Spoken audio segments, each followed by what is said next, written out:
Kimberly Madison. What are your credentials?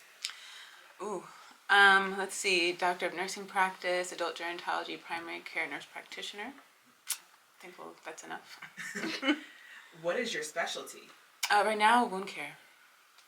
How long have you been in healthcare? Almost 15 years. What jobs did you have before nursing? So my very first W-2 was at a nursing home, and actually that gave me a lot of insight into healthcare. Particularly, it made me want to know as much as possible when my parents got older, so I wouldn't have to rely on the knowledge of strangers. But you know what? Actually, I always forget about that job, and I think for a long time I was more focused on like being a teacher at first, and then when I realized I didn't make any money, I changed to IT. But before I even started school, someone at church told me that, oh no, you know what? It was computer science. And then someone else told me like everyone's going into IT, so I was an IT major for the first semester, and then hated it, and then I went into science. Which jobs or skills helped you the most in your nursing career? I think customer service. Actually, I was just talking to my mom about this the other day. I think customer service is a big one because we're caring for people, and I think those skills come into play a lot, particularly when it comes to communication. And then, let's see, I mean, I've had a lot of jobs. And I guess a lot of them were kind of customer service based. I think that one. Yeah, I think that one helped me the most. But also in terms of like determining my dreams and my goals, I had like an internship at the Capitol. Once I'm architect at the Capitol. And being in that role taught me the importance of like a couple things. That and a job at GW where I was like a supervisor. One, that being at the top is very lonely and very demanding. So it kind of gave me a different outlook in terms of what it means to be in top positions and what that loneliness actually looks like. But also working at front desk positions, people often don't see them, right? They're just the help. And so when I would pass people in the hall, even though they may have asked me like to help them 20 times that day, in the hall I was invisible. And so that gave me a lot of perspective on how to treat people and also where I wanted to position myself, as I got older. What or who motivated you to go into nursing? Well, so at the time that I decided to go into nursing, I was working at the Children's Hospital of Boston for this pediatrician and I was a graduate research assistant, and my job was to recruit patients. In order to recruit that patients, I had to talk to the nurses every day to find out who met their criteria. So every day that I would get ready for work, and I hate it because I'm about to date myself, there was a show called ER, and every morning I was watching ER, and every episode was just high. It was a large cast, so sometimes each episode would focus on a particular cast member. But for some reason, at this particular time that I was watching it, every episode was about the nurse. And so I'm having that interaction on TV, and then at work I'm having this interaction with the nurses, and I just started to see them differently. One of my college roommates, her mom had called, we had caught up, and one of my roommates in college was actually a nursing major, and I never thought about it. But this one summer when she called and we were just catching up, she had mentioned some things that piqued my interest about nursing, particularly the pay. And so then I looked it up and I saw like all the flexibility that was there, especially with this one degree. And I really liked that. And I like I like the flexibility. That was like a big thing for me. And so I always knew I wanted to have the highest degree in education no matter what direction I was going to go, because of all those work experiences that I didn't even get into. But I have applied for so many jobs over the course of my life, particularly when I was younger, and I would get told no so many times. And so I decided that I wanted the highest level of education because in my head, the higher I am up to the top, the fewer people who can tell me no. And so when I decided, I think I might do this nursing thing, I picked out a graduate program before I ever picked out a bachelor program. I think I answered the question. Did you consider any other role in healthcare? Oh, definitely. So originally I thought about being a dentist. And so actually for my first bachelor's, so I went to undergrad and I didn't know how to be a successful student. So my GPA really suffered while I was like figuring that out. Lost my scholarship along the way, which I've talked about on social media before. And so by the time I graduated, I needed to boost up my GPA. And so one of the options I had was what they call like an independent study. And you could pick literally anything you wanted. And so I called it an exploration in dentistry. And basically what I had to do was I had to write a paper, read the latest evidence, put together a paper, but also I had to shadow. And so I had to shadow over like 200 hours in dentistry. That was general dentistry. Then when I moved to Boston, I shadowed like an endo. So I started there, and then I went to nursing, and then I don't think I considered anything else. I did shadow an anesthesiologist at church one time. Yeah, I think that was it. How do you respond to the question, why didn't you become a doctor? Oh man, this question comes up a lot, particularly from patients, actually, not from like my colleagues in healthcare. Why didn't I think about being a doctor? I think at the time just because my GPA really suffered, and I think if I had probably the proper mentorship, it probably would have made a big difference. So yeah, I think that's my answer. But yeah, I mean, I think nursing is great, and I don't think that they're necessarily one or the other. And so one of the things that when I was at Children's Hospital in Boston, one of the things I noticed with those nurses is like how smart they were. And they would always talk about why they chose nursing instead of being a doctor. And yeah, I never looked back after that. What do you wish you knew or did before nursing school? What do I wish I knew? I wish I knew financial literacy. I wish I knew the beauty of entrepreneurship. And what was it, the other part? What do you wish you knew or did before nursing school? I wish I graduated high school sooner, started college faster, and then could have started my life much faster than that, particularly as an entrepreneur and someone who was invested in real estate. Where did you go to school? So first I went to Radford University. That's where I got my first bachelor's. And then I went to Tufts in Massachusetts. I went to University of Memphis for my bachelor's in nursing. And then GW for my master's and doctorate. How did you pick your schools? So for Radford at the time when I applied, I wanted to be a teacher. And so there used to be I hate that I'm even saying this. There used to be a book, instead of not the internet. It was a book. I want to say it was like Pearson's Review. And they had all the college, I don't know if they were all the colleges, but it was a bunch of colleges in this one book. And so at the time, my mom told me that if I stayed in state, she would buy me a car. Because I really wanted to go to Boston because my parents met in Boston. And so as a kid, I grew up hearing about their Boston story. So I wanted my own Boston story. But she said, if you stay in state, we'll buy you a car. Spoiler, she never bought me that car. But I picked an in-state school. In fact, I picked Radford and Virginia Tech because they were both known for like teachers. And even once I changed my major, I actually never went back and picked different schools. So that's how I picked that school. Then I picked Tufts because when I was so after I graduated Radford, I worked at GW as a supervisor for their lab. So I would coordinate all their labs, biology, chemistry, physics. And I also got invited to participate as the lab supervisor for the United States Biology Olympiad. So the students who participate in that program, they say that they're the top biology students in the country, but there's kind of a disclaimer because they're the top of the schools that participate. And so anyway, those students typically go on to Yale and Harvard and all your Ivy League schools. And so they were talking about this school called Tufts that I never heard of. And when I looked it up, I saw that Tufts, first of all, it was in Boston where my parents went. And also they had a dental program that was known to be really good. And so that's what drew me to Boston and to Tufts specifically because they had a graduate certificate program. So I knew I needed to go back to school to boost up my GPA to see if I had what it takes to continue. And when you go to grad school, they kind of expect you to use what you learned in your bachelor's level.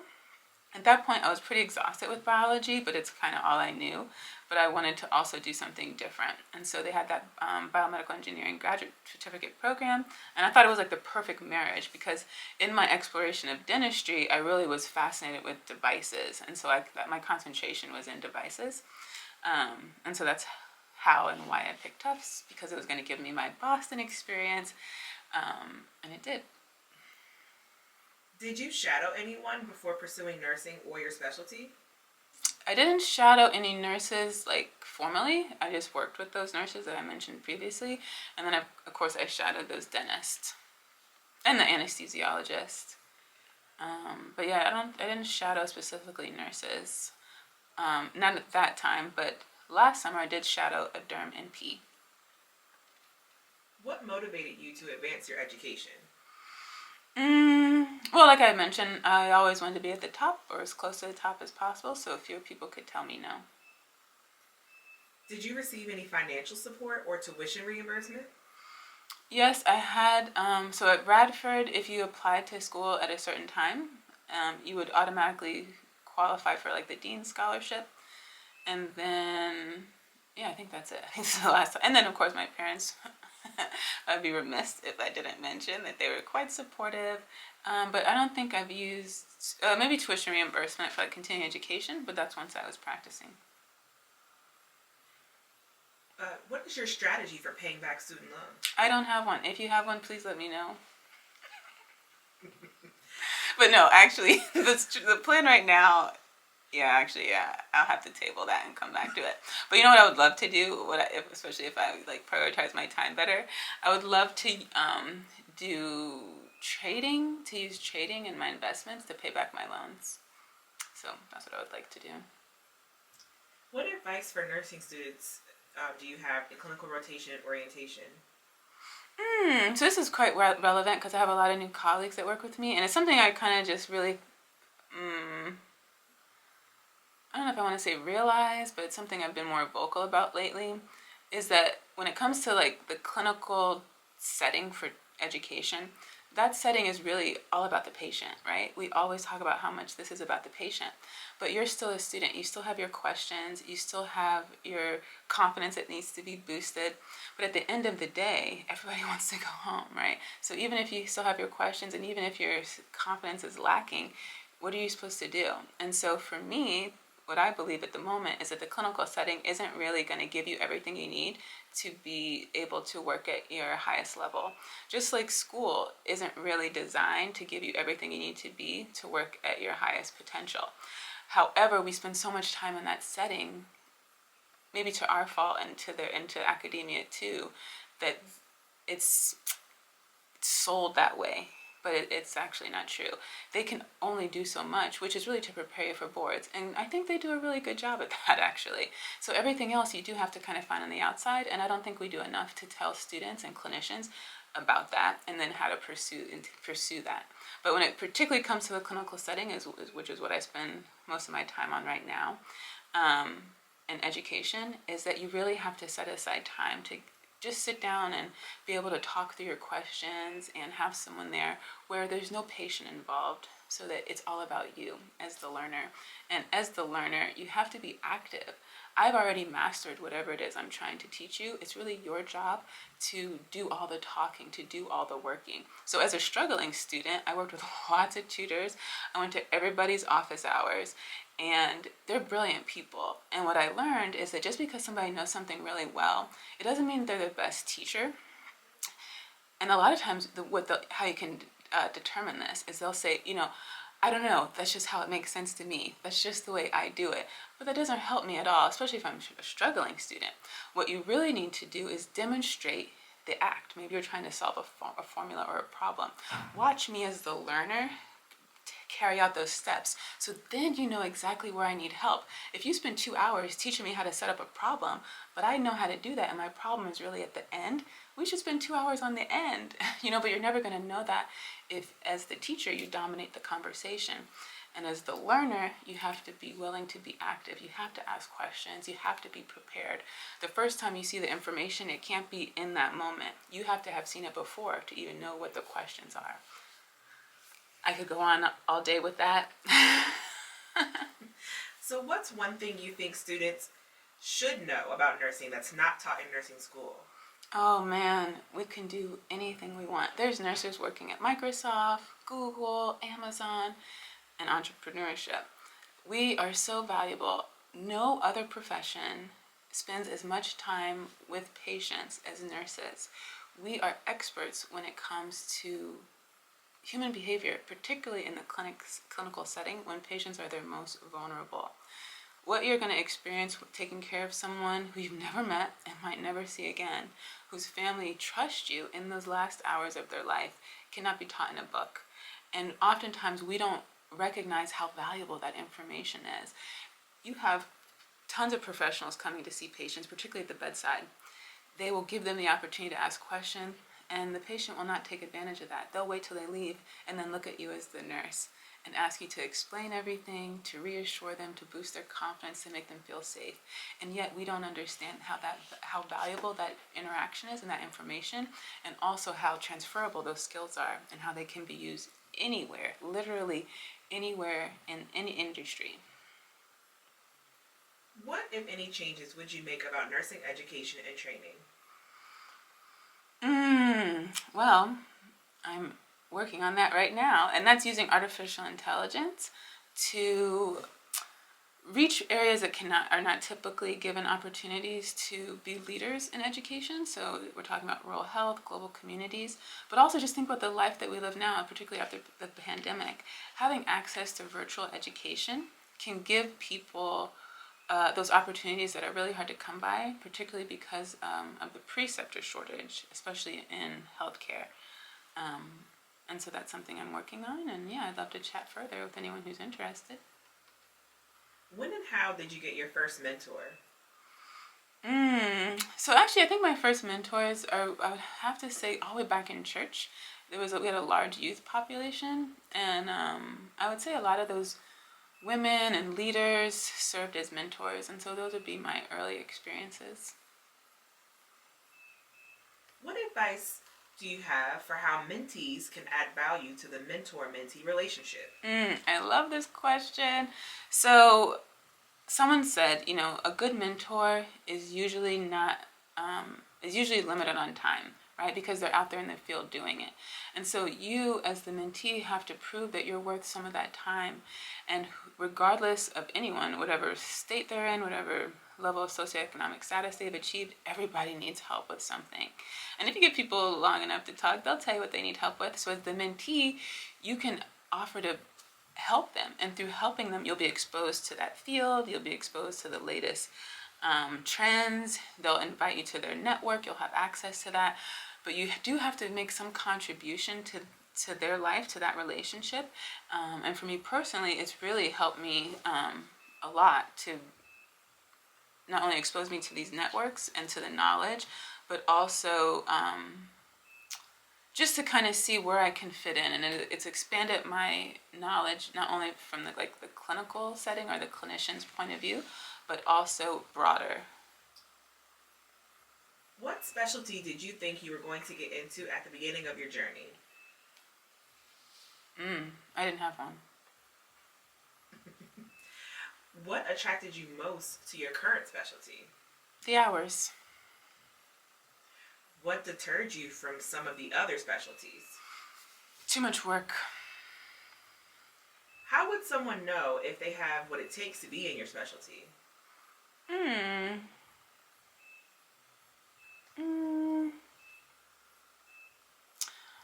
Oh, I don't know. So actually, since my interest is derm, and what they would really need to do is have to be a self-learner, because we don't get access to that in nursing or nurse practitioner school. Who should not enter your specialty? Someone who doesn't like specialty. So a lot of times people feel like they need to hold on to a broad set of skills. So if that's you, if you're afraid you're going to lose those other skills, then it's probably not for you. What does continuing education look like for you? Programs, right?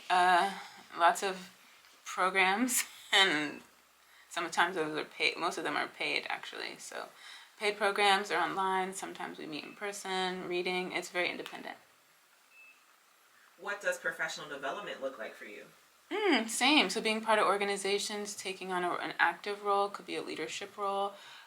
Love conferences, and attending webinars too, especially if you're going to take advantage of being able to network and continue those conversations with people that you meet. What does networking look like for you? Same. So particularly whether it's in person or online, getting people's information and continuing those conversations and those relationships, finding out ways that we can partner. Where did you learn how to negotiate? books and listening to a lot of entrepreneurs and business people. How, if at all, has your nursing practice affected your relationships? I think, I don't know if so much my practice as much as like the education, because I spent a long time in school. You just miss out on a lot of like special events and holidays and trips, and yeah, people's lives go on while you're still in school. How many hours do you work per week? Oh man, I don't even know. I would have to count that up. But most of the time, my day, yeah, I don't know. I'd have to count that up. Do you work nights, weekends, or holidays? No, not anymore. On average, how many patients do you see in a day? I think 20, probably an average. What's your typical day look like? I start at 5 o'clock, work out, take the dog out, round on patients. Usually start about 8:30, finish around 12, sometimes a little later. And do some charting after work, and then work on my side projects. How much time do you spend on charting? Too much. What's the most common advice you give to your patients? To ask questions and to make sure that they don't let people leave without explaining things in a way that makes sense to them. What's your most memorable patient encounter?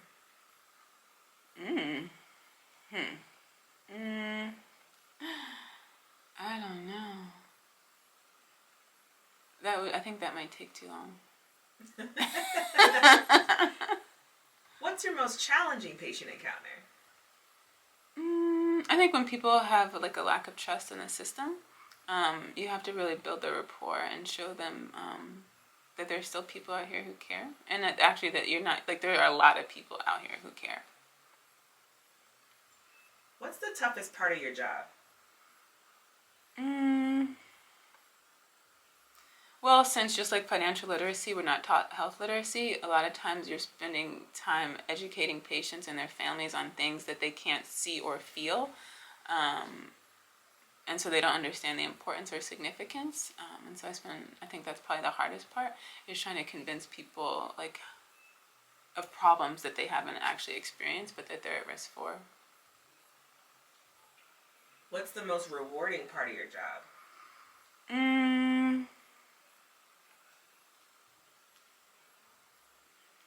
Seeing people gain that confidence and trust, feeling empowered, both from patients and their family, but also my colleagues and like new clinicians coming up. I love to see them growing and seeing their journey. What's your best clinical skill? Listening.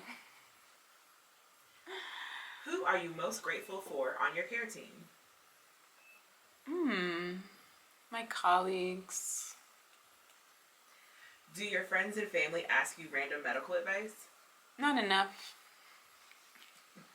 Do you give unsolicited medical advice to your friends or family? Not anymore. Do you ever get nervous or anxious? If so, how do you manage those feelings? Yeah, so as a new MP, I did. I say I just came out from under the water not too long ago. And to manage those feelings, I just talk about it. And me and my mom used the feel, and actually my dad started using the feelings chart and just admitting when I need help. What are your hobbies outside of practice? Working out, reading, writing, eating, traveling, social media, networking. I do a lot of networking and a lot of mentoring. How do you spend your days off? All those things. Social media, mentoring, building a business, networking, building community. Who do you go to for help? I guess it depends on what kind of help I need. What's one thing you're afraid of? Not doing enough. Coffee, tea, or soda? Tea. Scrubs or no scrubs? Man, that's a hard one. Because actually, there's some really nice scrubs out there. But I'm going to say no scrubs. Are you an introvert or an extrovert? Extrovert. Do you think there are more introverts or extroverts in your specialty? Oh. Extroverts. We're hanging out for the day. What's on the agenda? Ooh, we're going hiking. We're going hiking. We're eating. Yeah, those are some things. And hopefully some great conversation. How many hours of sleep do you get on average? Not enough. When does your day typically start and end? Starts at 5. It needs to end sooner. But mostly around 11. If you weren't in nursing, what would you do? Ooh, well, that's what we're working on right now. I'd be a writer. And so, yeah, that's the dream job. How much longer do you think you'll practice? I guess it depends on your definition of practice, right? So taking care of patients, I'm not sure actually. But practicing as like an entrepreneur, as an educator, I look at that as a retirement job. What should someone who's considering nursing do to prepare right now? Get a mentor and get involved in either a local or national organization. How has your experience in nursing changed the way you see the world? I think it helps you appreciate life a lot more and not take anything for granted, or especially people. What's your perspective about the current state of healthcare?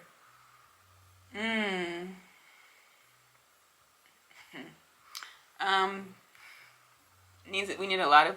So I guess for this, I would say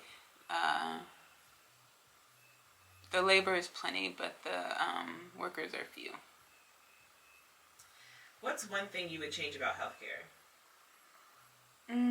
There needs to be more diversity and representation, both in education as well as amongst clinicians. Is healthcare a right or a privilege? Oh man, so yeah, we had to answer this question for one class I took in MP school, like the whole semester. I'm gonna say right. What changes are taking place in your specialty as it relates to clinical practice and in research?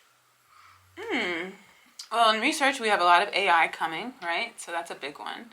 And then you said in clinical practice, I know just because of the spaces that I'm in, I know there's a lot of initiatives to increase diversity, both amongst like clinicians, language, medical language in particular, but also diversity of thought. What do you want the public to know about nurses? We can do anything. And there's over 5 million of us, and we all do and bring something different to the table. And we don't all want to be doctors. If you had one more hour in the day, what would you do with it? Dream. What's your opinion of healthcare professionals using social media? I love it. I'm a big proponent. What did you think you were going to be when you were a kid? A teacher. What advice would you give your younger self? Don't be afraid. What would you do if you could do it for free? Right. What can we expect from you in the next 12 months? More books. And last but not least, what advice would you give aspiring nurses, nurse practitioners, dermatology specialty folks? Network. Make those connections. Be active about it and intentional about keeping those relationships and staying in touch and holding each other accountable. And not being afraid to dream and partner and build what it is that you want to see. All right. Well, awesome. Thanks for chatting with me, Kimberly. Thank you.